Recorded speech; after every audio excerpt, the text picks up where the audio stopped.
I'm Safia Usmani, and this is Fulbright Women Podcast Season 2. We're excited to bring to you 20 brilliant women who are pushing the boundaries in their fields, in their lives, and serving as inspirations to so many around them. And today we have Mahira Zakiuddin with us. Mahira was part of the 2007 Fulbright cohort and completed a master's in social work from Columbia University. She's passionate about mental health, and her experience extends from early years to social and emotional counseling for young people and adults. She is currently working as the Director of Counselling at GEMS Education, Dubai. Hi, Mahira. Hi, Safia. How are you? I'm good. How are you? I am also very good. I would like to begin with just thanking you for taking out time to do this conversation today with me, because I feel like it's a very important conversation to have. Well, thank you for having me, Safia. I think that I feel very privileged to be invited to do this podcast, and you're doing some great work. Thank you. Mahira, first question. You got your degree in social work, right? Yeah. But that's not where your journey started from. What I understand is that you were in the business world earlier on.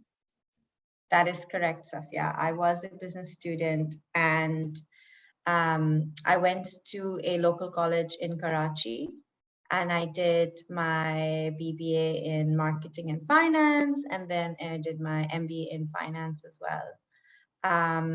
And while I was getting my undergrad and grad school, I was always pulled towards the social sector. And I remember that I was offered a job as I was doing my master's, and I had a choice. I could go and work in a bank, or I could work in this nonprofit kind of social services sector.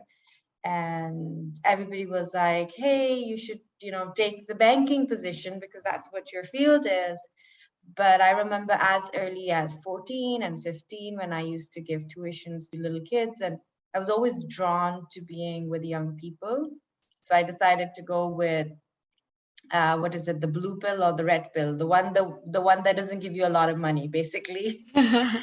And I went and I worked there for a while, and it was a really, really important experience. And I realized that that is what I wanted to do. And even though I was doing my MBA and almost halfway through it, there was a point where I was like, all right, I gotta redirect my attention to the programs that I want to do. And so therefore I decided to apply. I applied to 5 universities in the UK before I applied for the Fulbright into psychology programs, and I got rejections from all of them. And I was like, right, they were not accepting me because obviously my profile didn't match what they were looking for. So I had to use my experience. So I was working at the nonprofit sector, education sector for a little bit. Then I went into teaching. I taught at, in Karachi, there's a school, it's called Convent of Jesus and Mary. I taught there for a little bit. And then I also took on like this consulting project with UNICEF, which was the first helpline for kids in Pakistan.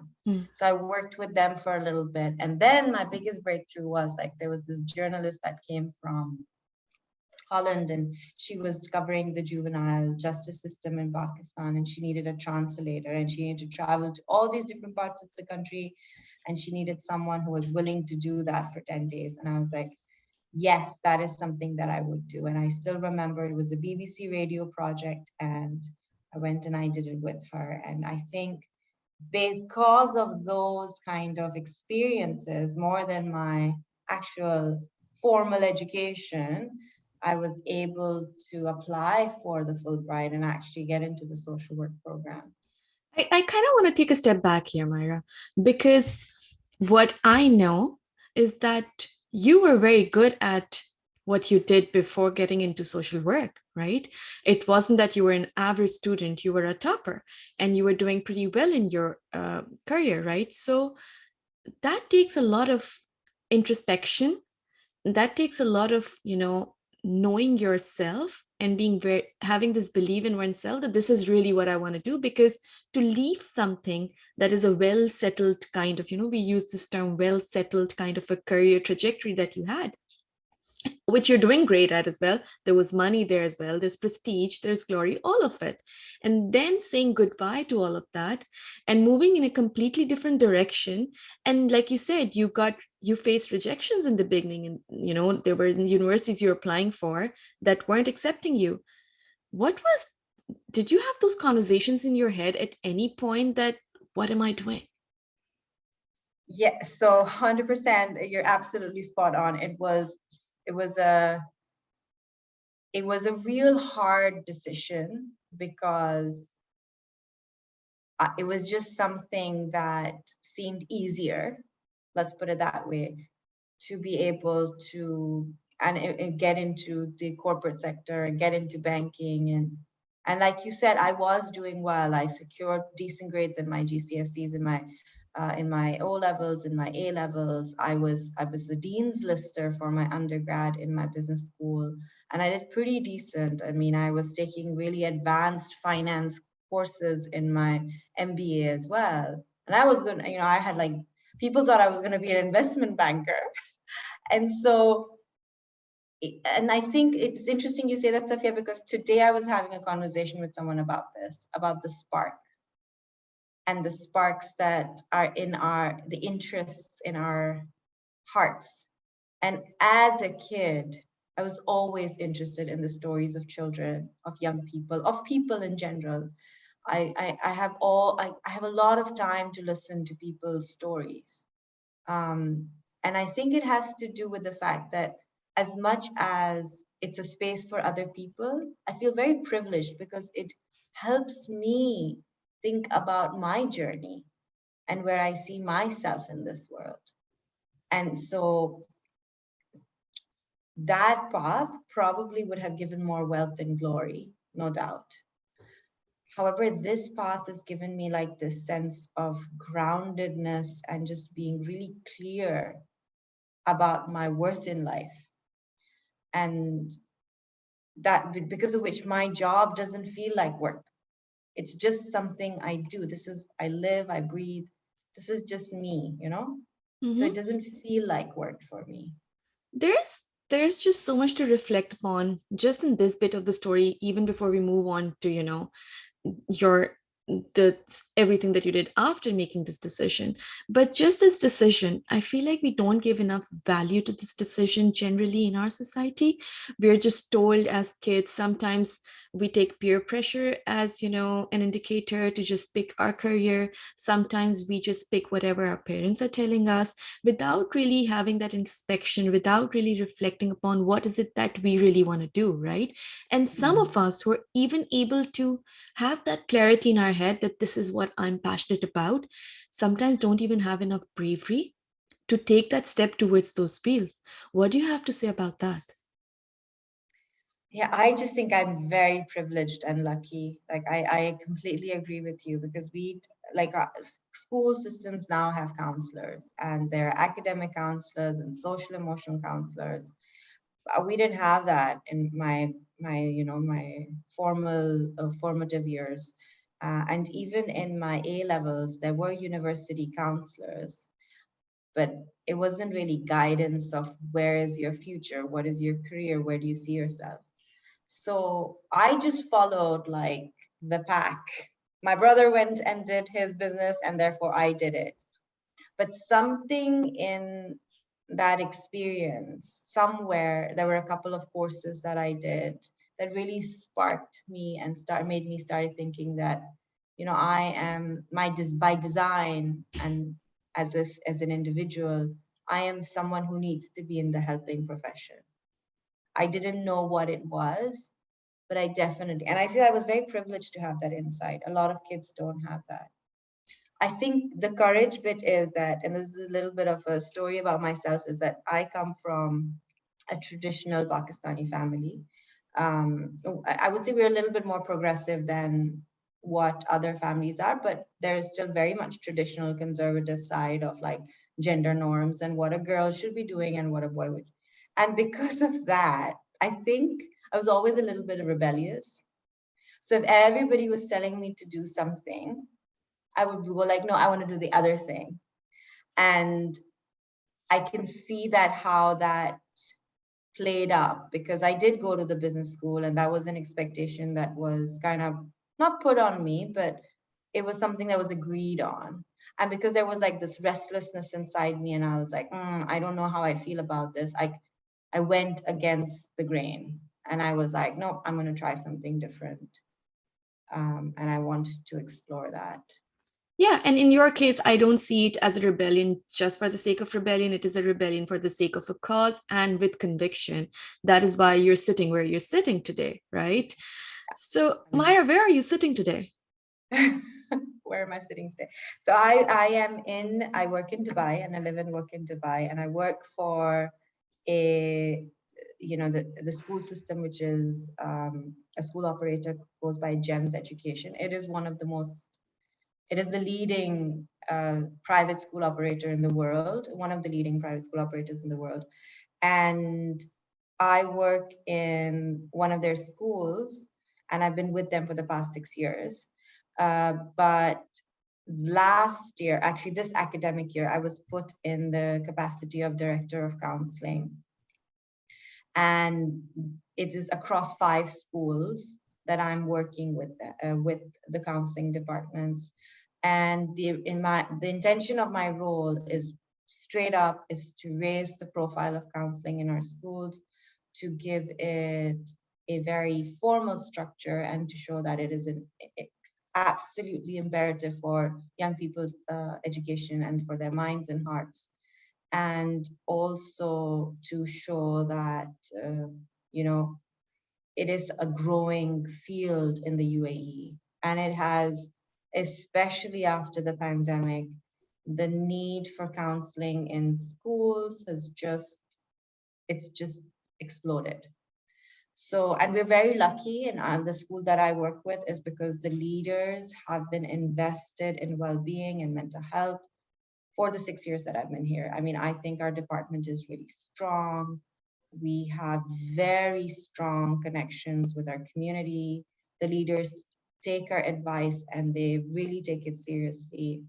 And sometimes counseling is treated as something which is kind of fluffy.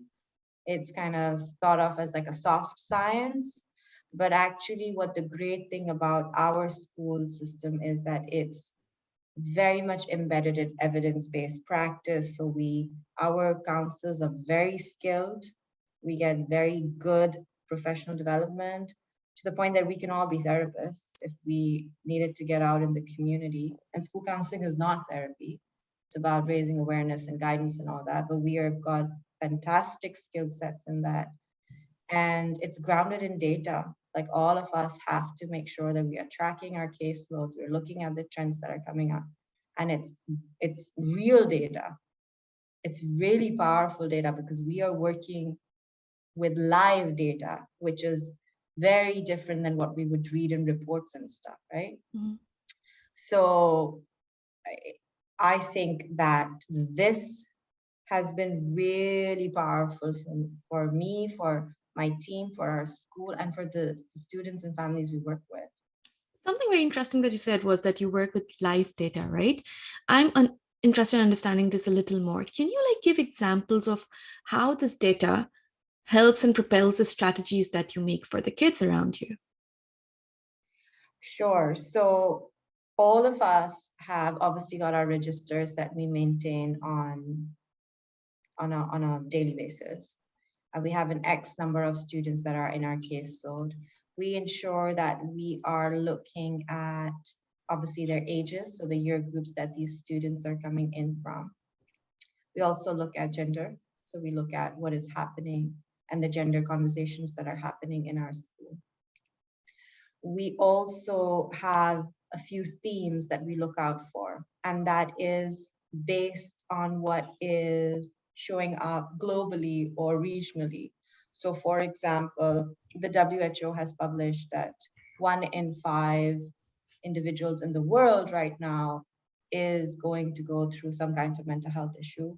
And the leading cause of disability right now is anxiety.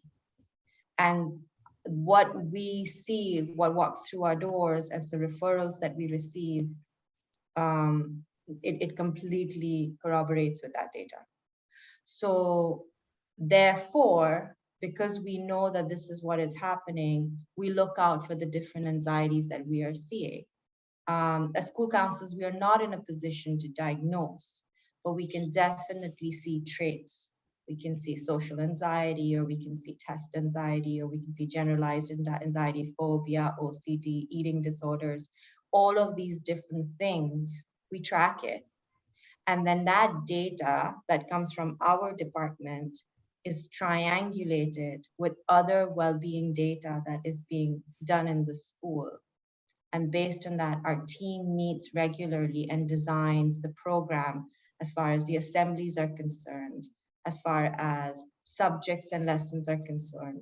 In our school, we have a well-being lesson that is taught once a week to all the kids, and it's an hour-long lesson.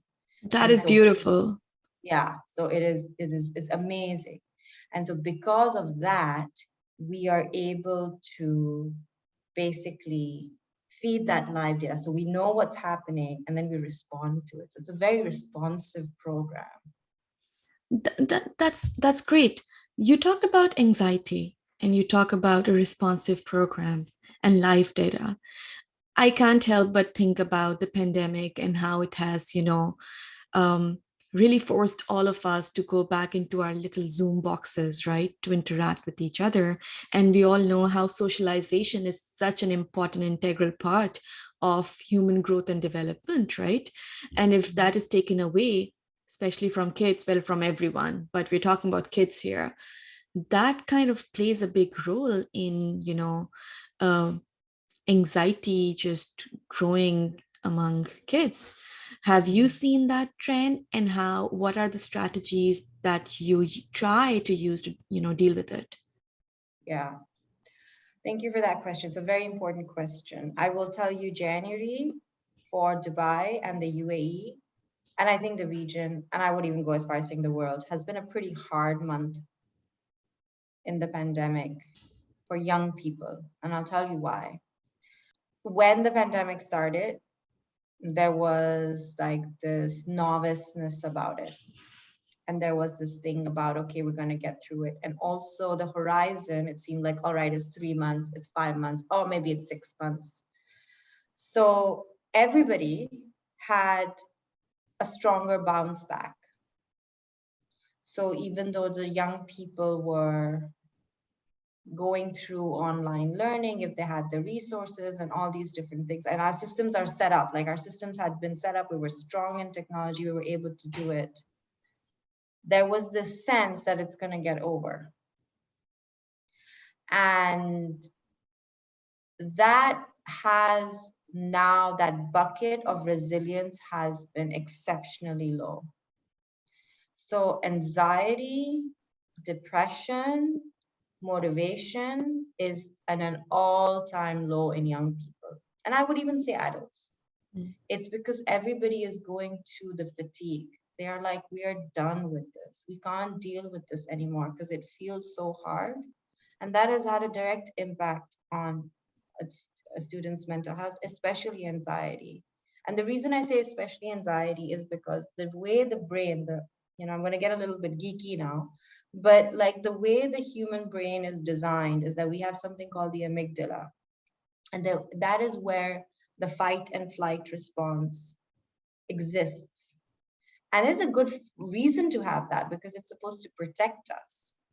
But in the past 2.5 years, that has been an on and off switch constantly.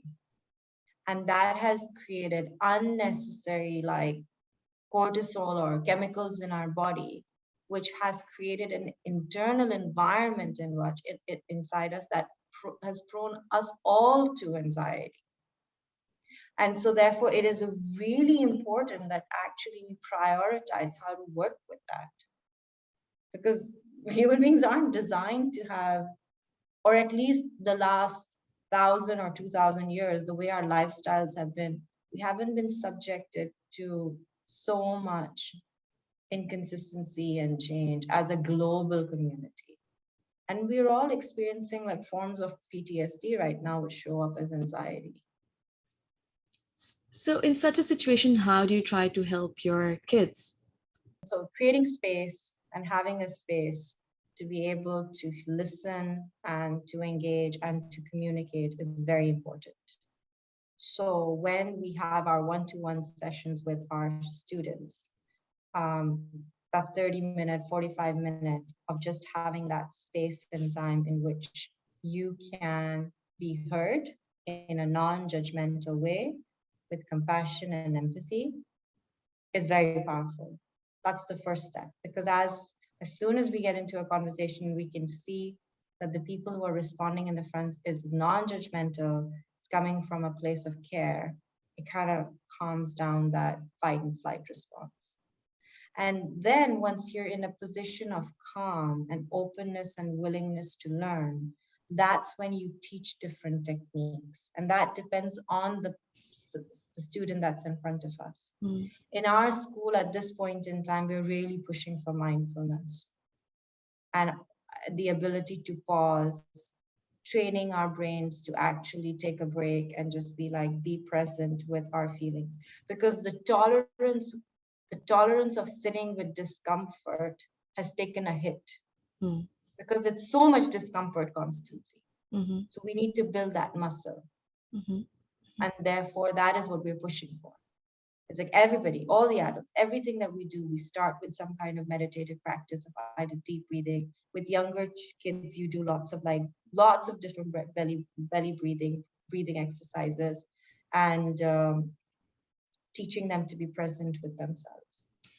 Are the schools still remote right now?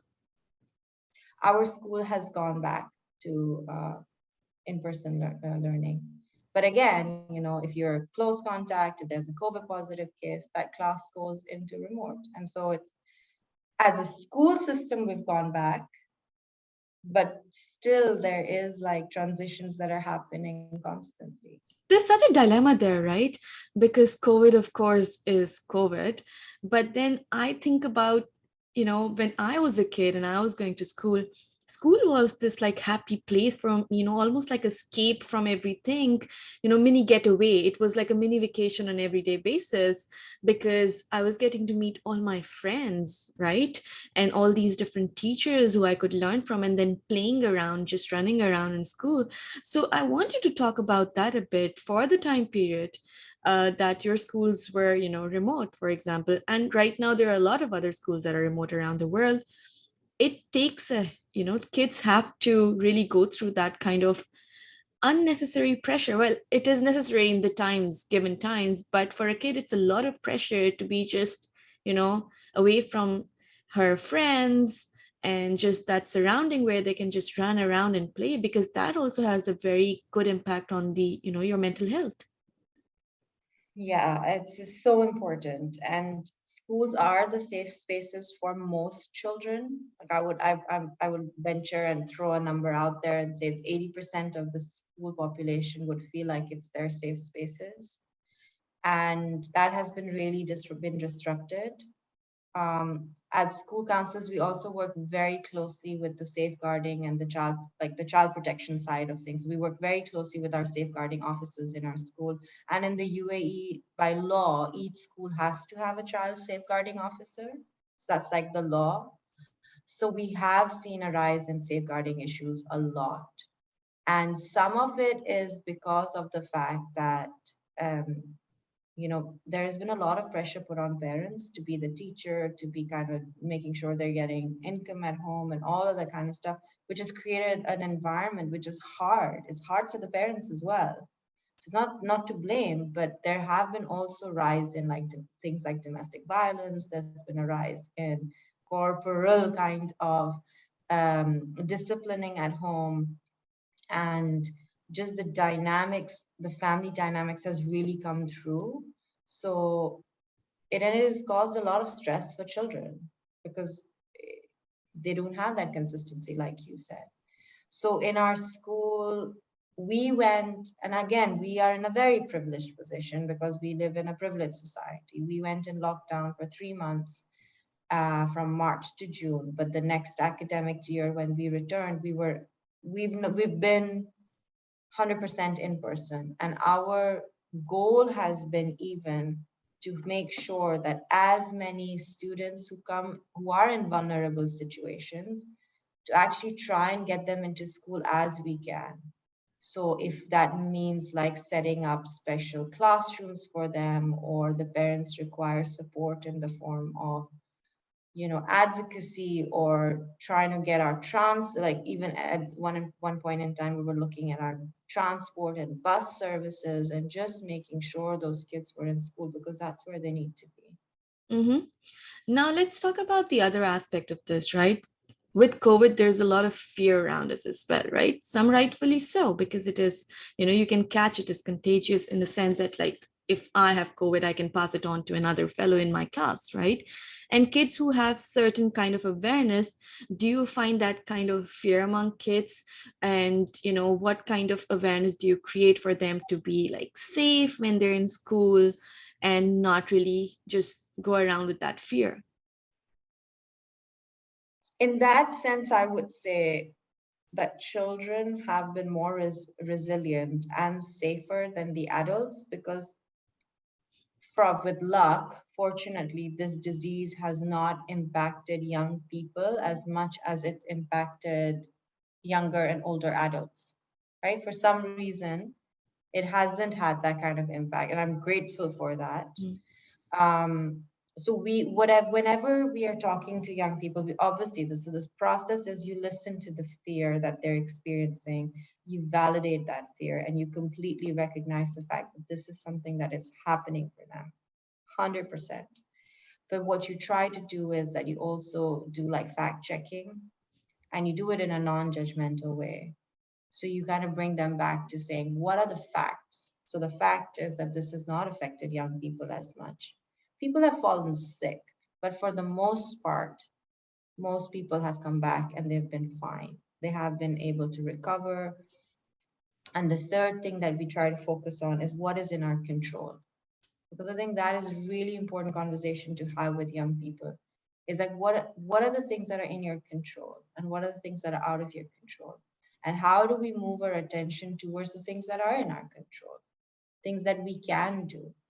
And that is it. And then it again goes back to that mindfulness way of thinking, is moving your attention from the catastrophes, from the news, the breaking news, or the things that you're hearing in the media, and moving it towards, okay, what is real, what is fact, what is possible.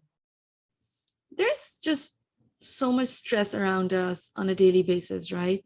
So as someone who's just trying to take care of, the mental health of so many kids around you, how do you manage to have your sanity in place? Very good question. So I will say that it is a big priority. Self-care is a big part of this job. And I will say that there are times that obviously I have experienced burnout as well. But as a team, and we're very lucky as a team, because we are also a very stable team. We've been together for the past 4 or 5 years at least. So as a team, we are able to come together and give each other a lot of support in the form of offering space to be able to vent or to share or to recognize. And it comes from a place of, again, care, compassion, non-judgment. Um, and it's really amazing to be working in that environment where you don't have to worry about cynicism and hidden judgment, that kind of eats up morale or productivity at work. So I have an amazing team. And then I have a I go for my own supervision / therapy. And I've always done that. In this, I have to do it. At least once a month, if not twice a month. I go and I have my own space, and the person is a clinical psychologist, and she is someone who sits and holds space for me. And because she is someone who is in the profession, she knows how to navigate the conversation and is a skilled professional. So I have that. And then all the rest of the things, I make sure that I have to get my sleep. I don't do late nights. I try to eat healthy. Sometimes I don't. I do have a bag of crisps every now and then. My husband would say a Important. lot, but yeah, Important. I do watch Netflix, and but I also try to get some exercise. Uh, and that is my big goal for this year, is to make sure that I am making sure that I'm giving myself that physical release as well.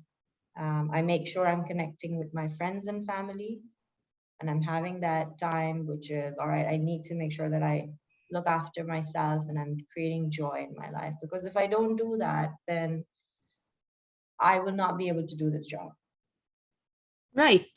Uh, I'm thinking, as someone, who understands, who is basically, am I right if I call you a therapist? Well, you do A not. mental health professional, yeah. Yes, Yeah. right. As a mental health professional, someone who understands the game completely, right?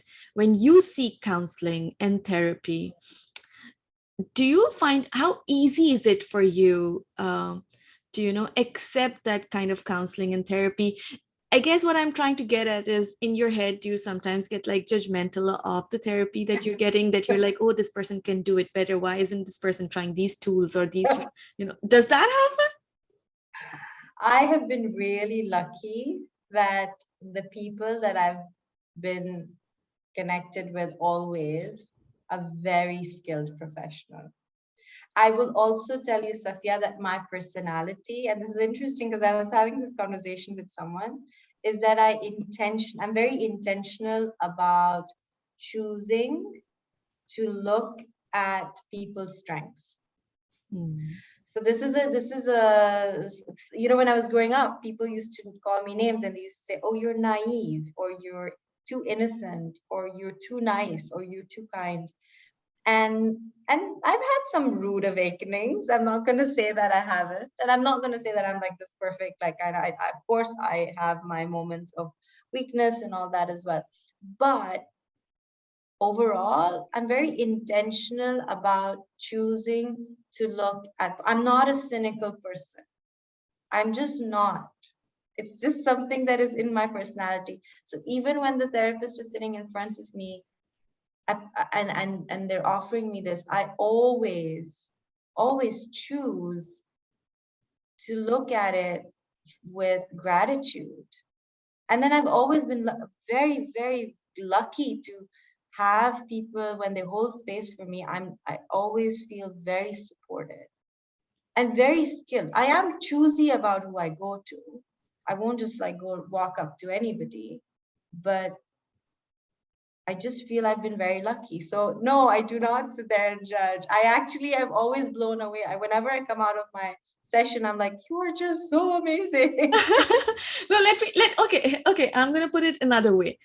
Cynicism and gratitude aside, I guess what I'm trying to get at is, are you able to turn off that expert mode when you go to another expert? 100%.